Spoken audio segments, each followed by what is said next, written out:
Hey, you guys. Happy Tuesday, or whatever the fuck day it is. Yeah, Tuesday. Last night we saw that, Last Night in Soho? Yeah, that's why we didn't stream yesterday, because we hadn't seen a movie, and I said, well, let's go see Last Night in Soho so we can talk about that on Tuesday. Saw it in the Dolby Theater. Dolby! I've been waiting to see this for like a really long time. I was impressed. It was much better than I thought it was going to be. Alex Hammond asked, is this film a chick flick? Because that's the vibe I got when I saw the trailer. Not by any stretch of the imagination. No. I'm not really sure what genre I would call it. It's kind of a mystery thriller with supernatural horror elements. Supernatural thriller to horror. It. And it also kind of has a throwback sort of Giallo look to it. And it's also kind of Edgar Wright, who directed it, he was also on record as saying that he was inspired by Repulsion, the Roman Polanski film, and kind of like your early 70s Italian horror also. Now, the trailer seems to spoil this movie. It doesn't. That's not, you're just only scratching the fucking tip of the iceberg with the trailer. So I was like, man, haven't they just given the story away? No, there's a lot more to it than that. It's like a supernatural thriller horror movie about this British chick from the country raised by her grandma. She's kind of sheltered. She goes off to college to go to fashion school. And she was real wrapped up into retro stuff. She's kind of like a hipster. She's big into the 60s because her grandma was into that. Her mom had died. She never met her mom. No, she did. Oh, when she was a little kid. Her mom killed herself when she was 7. That's right, when she was 7. That's right. So it was the other girl, I think, that... Well, no, she was talking about... It's beside the point. Anyway, she has this psychic ability. Her grandmother calls it a gift. And it's almost kind of like something out of damn Star Wars, where they got like force visions or something. She can see the past, and she can see the spirits of the dead. And sometimes it's kind of like she's astrally projected into the past, where feels like she's in the place of this girl who's going through this thing. There's like a murder mystery going on, and there's a lot of shit we can't spoil because it would just totally fuck the movie up.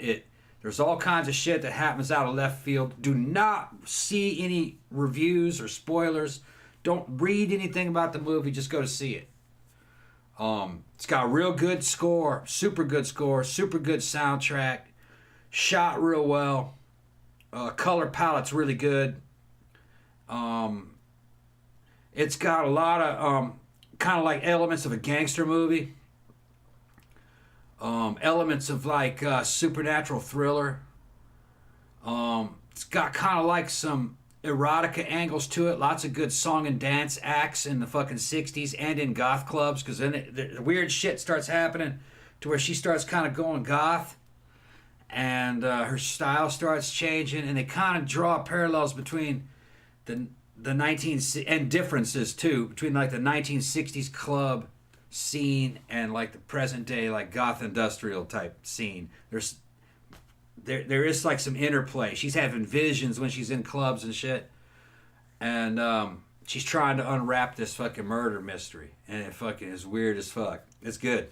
Real good. I liked it very much. Yeah. The thing about it, though, is that when we were watching it, like I said, when we saw the trailers, because I've seen the trailer a bunch of times, I was like, ooh, that looks really good. And like I said, it's Edgar Wright, who obviously did, Shaun of the Dead. He did Scott Pilgrim versus the World, Baby Driver. So he's done like all these, he did the whole Cornetto trilogy, not just, he did Hot Fuzz and all that too.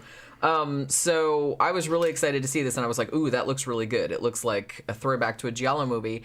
And then, like, when I was watching, I was like, but the trailer, I was like, God, it seems to, like, give the whole thing away in the sense that it establishes that she can see ghosts or psychic visions or whatever. It establishes that she's really into the 60s, and she's essentially having a vision of this woman that she sees back in the 60s, and you're led to believe that she's murdered and that the person who murdered her is still alive nowadays and is kind of like after the main girl. Her name's Ellie, the character name, played by Thomasin McKenzie. And So when I was watching the movie, I'm just kind of like, well, I kind of hope that it does something else, because I thought that the trailer kind of spoiled the whole movie. But then it goes off and I was like, oh, well, I did not expect that. So I'm saying I'm not saying it goes like off the rails, but it goes. There's twists that happen. There's a twist that happens that. A couple of them. Yeah, there's a couple twists that I actually did not see coming. The first one, I kind of saw it, but not until right before, you were supposed to see it. Yeah. And then the last twist, I was like, yeah, I didn't see that coming at all. Yeah, and it kind of doesn't come out of just nowhere. They do kind of lay the groundworks for it if you're paying attention on some of the stuff. If you're paying attention, you go, like, oh, okay. It foreshadowed something that happened later. But you have to know, you only notice it in like retrospect. But aside from all that, it's a fun watch because it has a lot of cool song and dance numbers in it, like cabaret style shit back in the 60s, a bunch of hotties in it, a lot of sexual undertones, kind of like gangsters, violence and shit, cops and fucking psychics and goth scene stuff happens in it, good music. You're like, what the fuck is going on? She's kind of going into these trances and going into the past and seeing what happened to this girl. Some of the shit, she tries to fucking stop it. And so, on a couple occasions, she actually got a reaction to people in the past. So it kind of leads you to wonder if people in the past sometimes saw her. Because she seemed to influence... Remember, a dude reacted to her. But it was kind of deniable. You don't really know, did she just envision that, or did that dude in the past see her for a second? It's hard to know. And it is a psychic thing that's going on, though. She's not imagining it. Although people are telling her she's crazy. Well, and they do leave a little bit of ambiguity in the sense that, they established that her mother had the similar thing to her, like had the psychic powers and couldn't handle it. Yeah. Like her mom had also gone to London, like the big city. She's from Cornwall, and she kind of lives out in the country. And like you said, she's kind of old-fashioned and like kind of sheltered and stuff. But she just has this love for London, but more the London of the 60s and more like an idealized London of the 60s. Yeah. So it's almost kind of like, I feel like she intellectually she thinks she can handle going to this big city, but then when she gets there, it's like way more overwhelming than she thought. So she kind of has a hard time fitting in. And then, but they do kind of set up that her mom went on a similar journey and couldn't handle it and ended up killing herself. So they do introduce some ambiguity that it could be that Ellie is maybe just having some kind of like breakdown like her mom had. I don't think that's the case. No, it's not. But I have seen a couple other reviewers that said you could read it that way if you wanted to. Yeah, but it would just be statistically fucking no.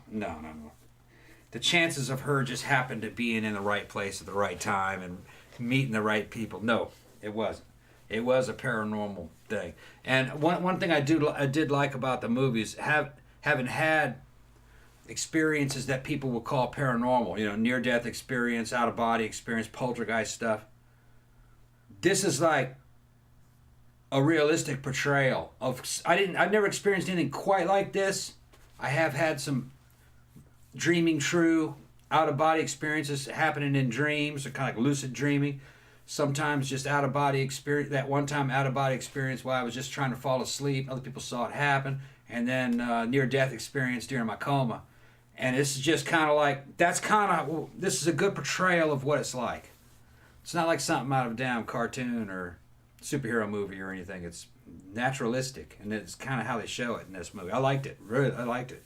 Well, everything seemed very plausible based on my personal experience. Real plausible that things like this happen.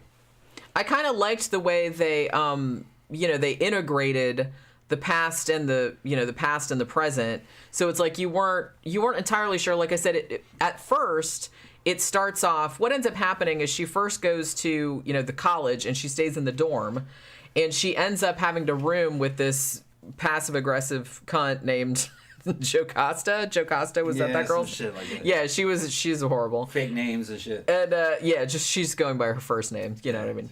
So that girl was just the worst. And so after all of this like bad shit happens, Ellie decides that she's gonna go like get a room. So she goes to get like a bed sit. And at that point, she gets this room that's rented by Diana Rigg. Now, this was actually Diana Rigg's last movie because she died in 2020. I didn't even recognize her. Yeah, she plays the landlord, Miss Collins. Yeah. And so she ends up, renting the room, which belonged to Sandy back in the 60s. So that's maybe why the connection came about. And at first, she just starts having like dreams about her, but they're really like realistic dreams where she's kind of like her identity and that of Sandy are kind of like meshing into one another. Like they keep switching back and forth. Like when they show part of this in the trailer, like where they're at this big like nightclub scene. With Sandy there, and then sometimes you see Sandy on this side of the mirror, and then you see Ellie on the other side of the mirror. Yeah. But then sometimes you see Ellie in place of Sandy, and that's filmed really well. Like I really like the way they integrated that. The way I interpreted that, though, is that she's being shown Sandy's past, and she's being shown it through Sandy's eyes. Yeah. It's she's having an out of body experience where she's being shown the past in that way. Sometimes she sees it in first person, sometimes she sees it in third person, which that's a very dreamlike type situation, which that checks out for out of body experience. Kind of like that. And there are some kind of like physical manifestations too, because she comes back at one point and there's like a hickey on her neck. Yeah. And then there's sometimes when she's seeing the past or re-experiencing it on a couple of occasions, if you really pay attention, some of the people that she's seeing seem to react to things that she does. But because she tries to get their attention, but you're not really sure if she imagined it and that's how you saw it. It doesn't matter. It's ambiguous. But my take on it is that she was going into the past and influencing to a small amount of what was happening. But she couldn't change anything. Yeah, because it had already happened. Yeah, and like I said, they established early on that she has like a psychic ability. Yeah. So she's seeing what happened, or at least she's seeing her perception, like is being filtered through her. Yeah, it's being shown perception. To her. Right. So it's like she might be misreading certain things, like that could be as well. But so I also really liked when she first starts having these dreams or visions or whatever, and they kind of show this in the trailer as well, is that she's really into it. Like she can't wait to get back to the apartment and like go to sleep and everything like that, because she's kind of this little mousy, shy kind of girl, but it's like just her kind of associating with Sandy. Like she changes her hair and like starts being more confident. She starts living vicariously in a way through Sandy, through these experiences where she's kind of like in possession of her in a way. Of Sandy. She's actually just being shown Sandy in the past. I think she's going into the past and seeing it. Yeah. And actually maybe people in the past may have been aware that something paranormal was happening or something strange had happened. They wouldn't have been aware that a girl in the future had come back to see it. Right. But she seemed to have been affecting the environment a little bit. And because she was so kind of sheltered and shy, she's now in the position of kind of living vicariously through this wild 60s, really cool club girl who can sing and entertain and had dreams of being this star, this nightclub singer star. But it goes bad for her, you know what I mean? But she did have this fucking connection to this chick because she was really fucking cool. So she tries to solve this girl's murder. You know what I mean? And fucking it just goes from there. It's a lot of unexpected shit happens. Fucking well worth it, okay? I enjoyed this one just as much as I enjoyed Dune. They are very different movies, but I recommend this one too. This is a good one. Yeah, I liked this one a lot. I mean, I knew that I was going to like this one, but I think I liked it more than I was expecting to. I thought it was going to be good, but I was going to it's going to be okay. No, it was good. Really good.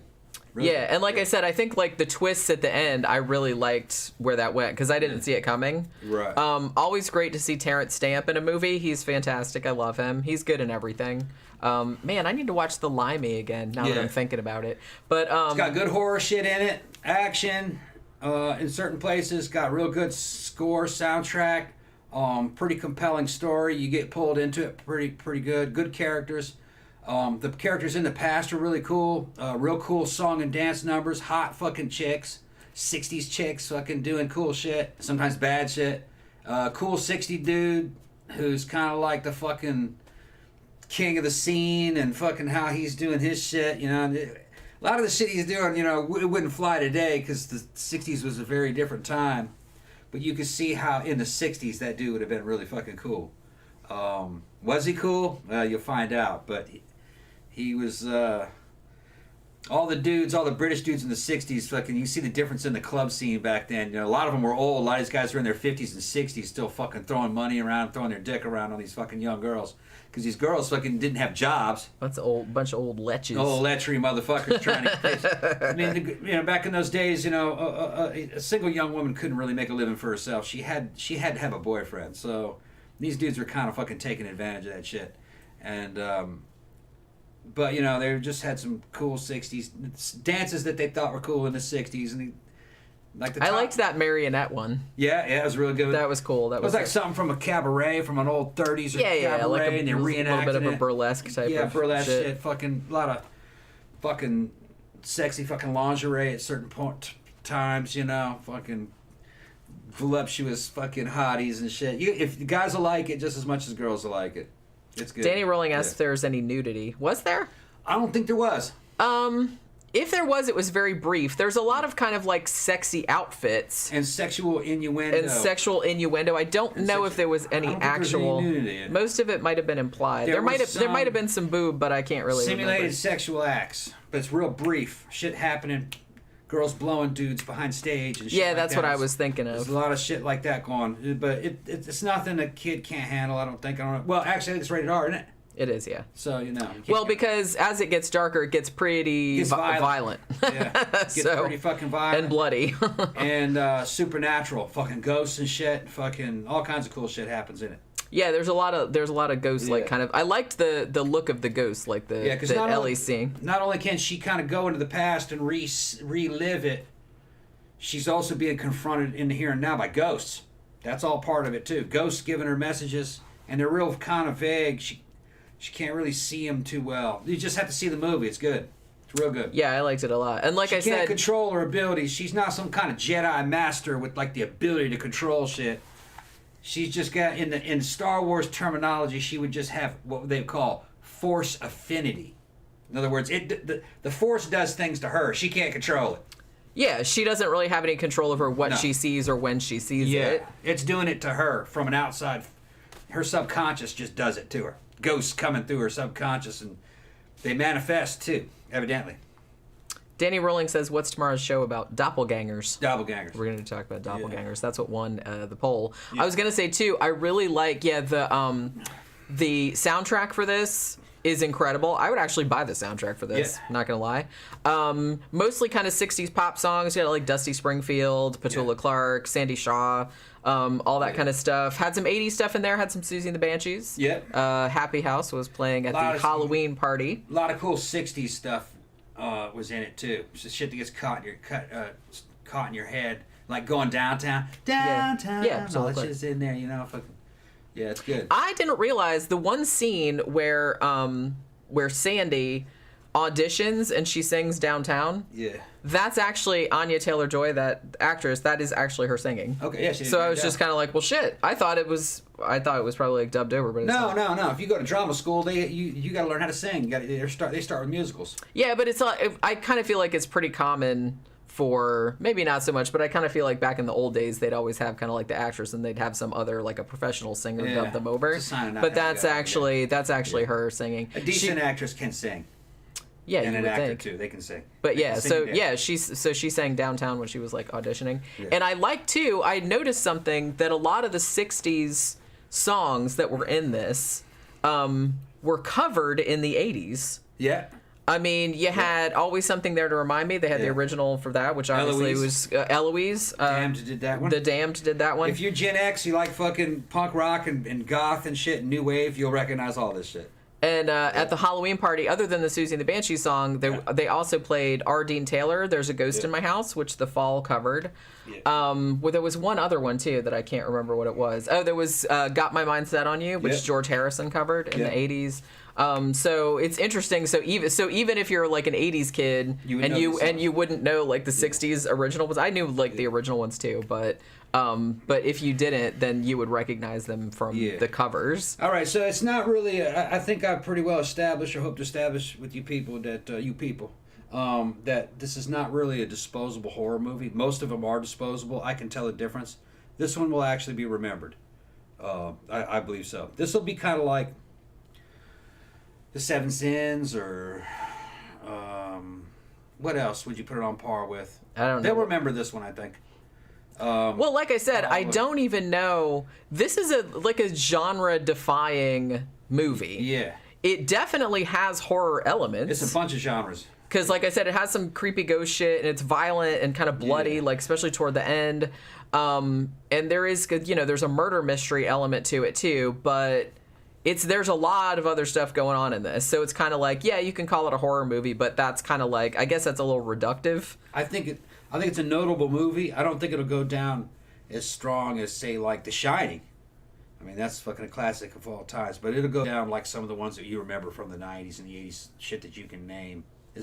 I don't know if it'll do that box office wise, but just artistically, when you see it, you'll remember it. It does seem like most of the horror channels that I watch, that I subscribe to, have really, really dug this movie. Yeah, it's good. So good quality. Really good quality. And it really does seem like the only criticism of it I've seen is that some people didn't like. They thought like the writing wasn't as good, but they talked about like how good the visuals were and like the sound design and everything. But honestly, I mean, I don't know. Like I said, I feel like most horror fans like really, really dug it. I'll take this one over the new Halloween, and I liked the Halloween. But this is way better. Yeah. Well, because I liked Halloween Kills too, but that's just like a standard horror movie. Yeah. This one is kind of like I don't know if I'd go so far as to call it an art film, because it's not really an art film, but it has. It's got a lot more mainstream appeal than a because I feel like even if you didn't like horror movies, you could still get into this. You know what I mean? This one, man, what would be a comparable movie that is a classic? That's what I mean. I'm trying to like feel like, because I listen to like Edgar Wright like talking about what his inspiration for this was, and like I said, Italian horror, like Giallo movies, because like I said, it does have a murder mystery element to it. It does have a very 60s look to it. I don't want to say there's a little bit of like funny shit in it, but it's not like, like Shaun of the Dead funny. Like it's not a parody or anything like that. It's pretty serious. But then it kind of has like an over the top. I don't know. It almost kind of reminds me of like maybe like Brian De Palma or something like those kind of like erotic thriller type things. Yeah, I was almost gonna say it reminded me of Eyes Wide Shut, but faster paced with better music and fucking better looking. And a little bit more, and like a little bit more like over the top, violent shit, with supernatural stuff. Yeah, that's probably like, it's really hard to like think of something. Like I said, he said that Repulsion was a big influence on this, which I can kind of see. But Repulsion, this is like Repulsion, but like a Giallo movie, but also like an erotic thriller, but then also like a bloody horror movie with ghosts in it. You know what I mean? So like I said, it's like genre defying. It's hard to kind of like put my finger on. I almost want to say this is the story, not the feel or the motif, but the story is almost something kind of like out of one of the Star Wars Jedi role-playing games, where you have like a young apprentice Jedi trying to calm fucking restless spirits and solve a fucking murder to kind of restore justice and to fucking restore the balance of the Force. And she can't use the Force. She's like a novice. It has that concept, but it's happening in two different time zones: the 60s and the modern day. I liked it. Yeah, I liked it a lot. Actually, I wouldn't mind seeing it again, to be honest. I'd see it again. Yeah. Just for the music. Yeah, I mean, honestly, that soundtrack is just, it was so good. And it's just weird how you have like a psychic thriller that has kind of like psychic investigations and detective work mixed with horror, and then there's song and dance acts and shit. Yeah. from the 60s and fucking But see, and that's modern cool. day all happening. I like- You're in these clubs and fucking Yeah. people are fucking cool dance scenes and shit, and you're like going, wow, that's kind of interesting. It's very stylish. Stylish, yeah. Well, I like movies that you can't really put comfortably into one genre. I'm not saying that I don't like ones that are just straight up horror movies, because obviously I do. But I like movies that are kind of like that you can't really super define. Like She's this standing one. there in the audience, in the past, and she's standing in the theater watching auditions and watching shows, and she's just like blown away over how competent these 60s girls are. They're all fucking gorgeous. They can all sing and dance, badass costumes and shit. And then she's just kind of like, in some ways, kind of like horrified with what's going on. You have all these fucking talented, good-looking people, and they're kind of getting fucked over, Yeah. And but she was definitely impressed with the 60s. But she was impressed with the 60s before. She was fantasizing about it, looking at record albums and stuff, and making 60s clothes and shit. Yeah, because that's the thing. I mean, the opening scene is her swishing into her bedroom, like in Cornwall, with a dress that she made out of like old newspapers. Yeah, in a 60s cut. In like a 60s cut, yeah. And she's got like 60s like pop divas like all over her walls, and she has like that old record player like that you carried around like a little suitcase. Kind of commentary over the fact today, we live in an internet-based fucking online culture. It's not the way it was in the 60s and even in the 80s. Shit was done in person. If you were the shit, you had to be the shit in person, not online. And that's what she was seeing. She was like, man, these people fucking were on their game. And some of the dudes were on their game, but they weren't all good. That's the thing. And I think part of her journey in the movie is like her loss of illusions. Yeah. Because she didn't live through the 60s, obviously. So she was seeing it through very idealized eyes. Like I said, Carnaby Street and all that really cool, like swinging 60s type of situation. And, but there was like a dark side to it too. And like her coming to terms with that is kind of like part of her character arc. Yeah. And then like, they show London in the 60s and they've got it fucking, I don't know if it was a set or if that was CG, but all these neon fucking lights and signs, and she's tripping out. She's tripping out through the eyes of Sandy. Because she's living through Sandy and shit during that one. I was happy to discover that they did actually shoot this in Soho. Oh, okay. So it's not a set. What? Okay. I'm sure that I don't know if they CGI'd, like to make it look old, CGI'd it, or set dressed certain streets or whatever. But yeah. That was pretty damn convincing. That had to be CG. All that neon on all those buildings going all the way up to the ceiling and everything. It just... Yeah. I think that must have been CG. I think they were in that location. But I think they CG'd over everything. Yeah, they probably did. But all the stuff in the modern day, that was all shot in Soho, which is unusual because you don't usually, I mean, particularly like in big city shoots, famously in movies shot in the United States, if it's supposed to be New York City, it's almost always Toronto because it's, really hard to get permits for New York City. It's because it's so busy and it's kind of expensive and everything. But this actually was shot in Soho, so it was nice to see, like, because I've been to like Carnaby Street and all that area, so it was kind of neat to see it all. It hasn't changed much since I've been there, but that was probably like 2009, I think was the last time I was there. But yeah, it kind of looks the same. I just thought that was like pretty cool. And like I said, I like that they got like a lot of 60s era actors like Diana Rigg, Rita Tushingham, whatever. She played the grandma. Terrence Stamp, obviously. So they had, that was kind of like an homage. So I thought that was kind of nice too. But yeah, this is like a really, really good flick. Like I said, I wouldn't mind seeing this one again. Next one we got to see is Antlers. So nobody tell me. I'm not like, don't spoil anything. Don't tell me if you thought it was good or bad or whatever. It's like, because I just want to kind of see it. Oh, like, we saw a preview. This is the first time I'm hearing of this, amazingly. I'm like, which is not up on my game, I guess. But we saw a preview before this movie for the new Guillermo del Toro movie, which I think is called Nightmare Alley. And that looks pretty cool, too. That looked like it's set in, like, the 1920s. Sort of. It looked like sort of a carnival sort of thing, and I was like, ooh, that looks right up my alley. They're in there arguing about Tom Hardy's fucking height, that he was too big to be Mad Max, and fucking Tom Hardy's fucking short, from what I remember. He is jacked, though. Yeah, I thought he was, I didn't know if he was necessarily short, but I thought he was just like average height. Yeah, he's maybe 5'8", 5'7". See, that's what I thought, like 5'7" or something. 5'7". That's not short. Yeah, an inch or two taller than me. Yeah, that's not short. But Derek, Dr. Derek from More Plates, More Dates covered fucking Tom Hardy's steroid cycles. So we all know what he took.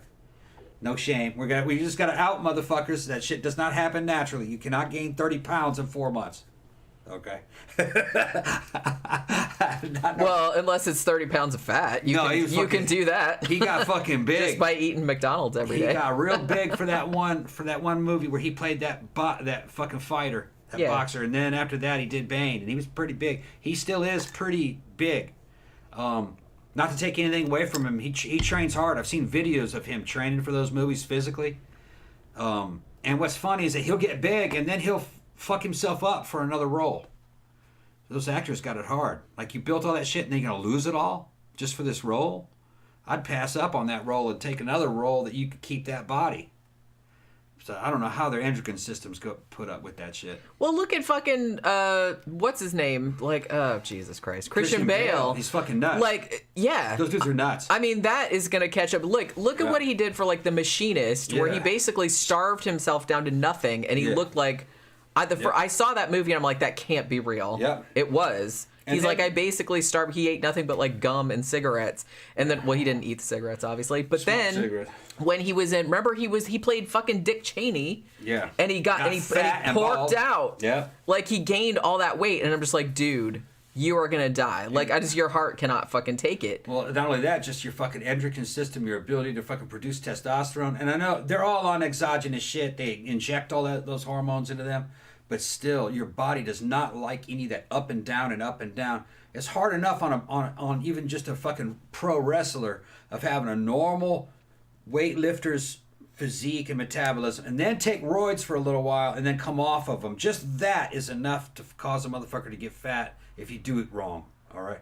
All this shit about roiding out for long periods of time and then starving yourself down to nothing, that's way down in the negative zone. You know what I mean? And then coming back and being fat and all.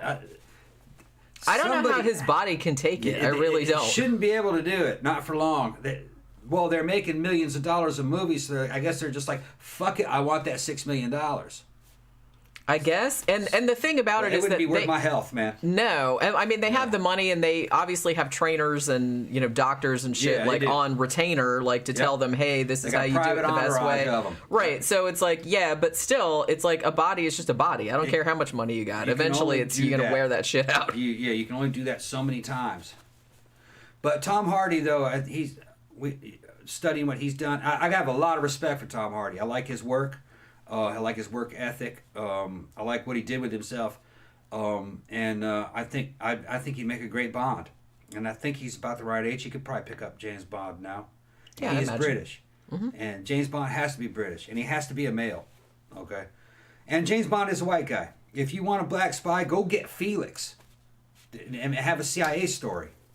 Remember Felix? Yeah. The last Felix was a black dude, and I fucking loved that character. What's that actor's name? He was also in the first.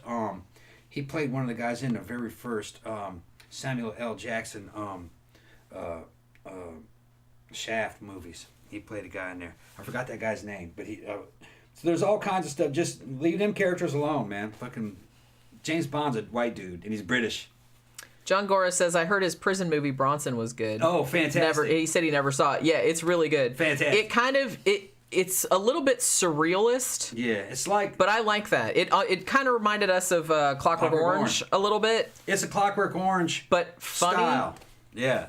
Like I said, and it has like a lot of kind of surreal aspects to it. It's super strange, but I really dug it. Loved it. Yeah, Sophie sent it to us, right? Yep. Yeah, Sophie sent us the Blu-ray.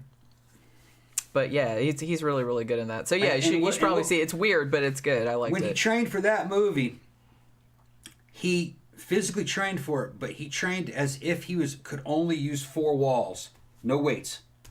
And he was eating shitty food, which that's what you would eat in prison. So it was nothing but just standing on his head and doing things. Yeah, he was trying to be as realistic as possible. And it's because that inmate, Bronson, also was writing books about how to work out in prison. He evidently wrote books on it. Wouldn't mind actually to see that.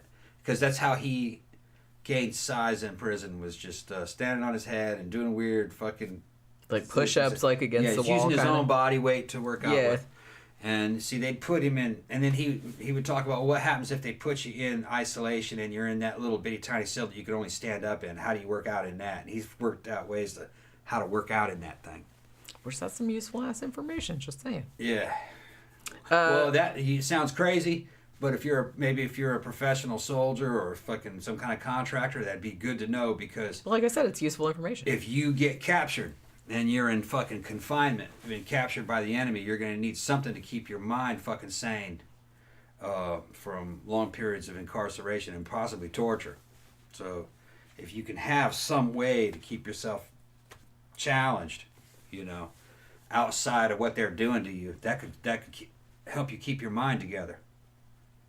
Yeah. So that would be very good. I like to know weird shit like that, just in case.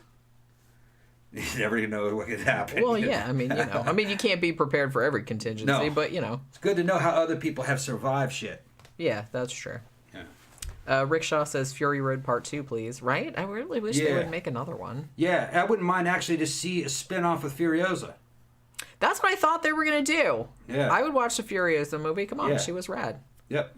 There should have been a couple. The thing is, those things are difficult and expensive to make. They are, yeah. Although the director, what's his name, George Miller, yeah. George Miller said he has a team of guys. He trusts each one of them to continue after he goes. Yeah, he's prepared for that. Yeah, he's prepared that if he does, he's got a team of dudes that he says can handle it. That they know exactly what a Max movie is about. Because man, Fury Road was so. Yeah, it's got to be live action. There's got to be real cars, and you really have to wreck shit. Yeah. Well, yeah, that was what was so. That's what's good. Man, I loved that movie. I think we saw that 6 times in the theater. Yep. And that was before we had A-list, so we paid for just kept watching it. Yeah. We just paid for it 6 fucking times. Yeah. It was just so good, and it was so good to see like on the big screen. Like we have it at home too, and we've watched it at home like on the big screen TV. But it was way better in the theater. John says Cape Fear was the last time De Niro was ever able to do any of that craziness. Because that was actually a really good movie. Man, we should do that do a matinee on that because I haven't seen that in a long time. I remember really digging that movie. I think it might be on Amazon Prime now that I'm thinking about it. I can't remember. Well, no, maybe that's the original. I can't remember. But yeah, I've seen the original too, but I've seen the Robert De Niro one like more recently. All right, so is that all we have to? That's all I got to say about it. Yeah. So yeah, seriously. I really, really liked Last Night in Soho. Like I said, I was expecting to like it because I said, man, that looks super cool. But I liked it way better than I was expecting to. And, like, if you've seen it, tell me if you saw the twist coming because I totally did not.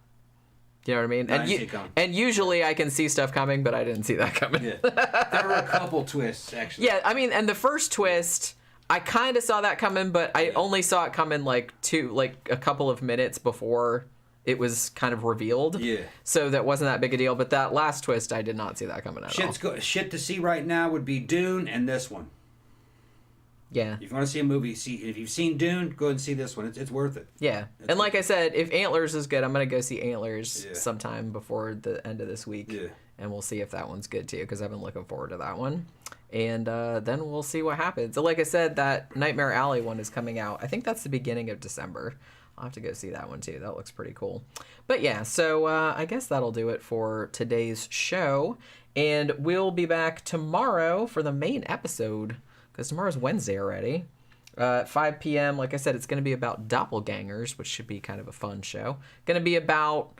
I was telling him last night, I was like, I'm going to do... Because I think there's like an app where you can find your, whatever they call it nowadays, your twin stranger or whatever, where, you know, it uses facial recognition software to like find your doppelganger like somewhere on the earth. So I said, well, I'm going to have to remember to do that before the show to see if I can find if I have a doppelganger somewhere, because that'd be pretty freaky.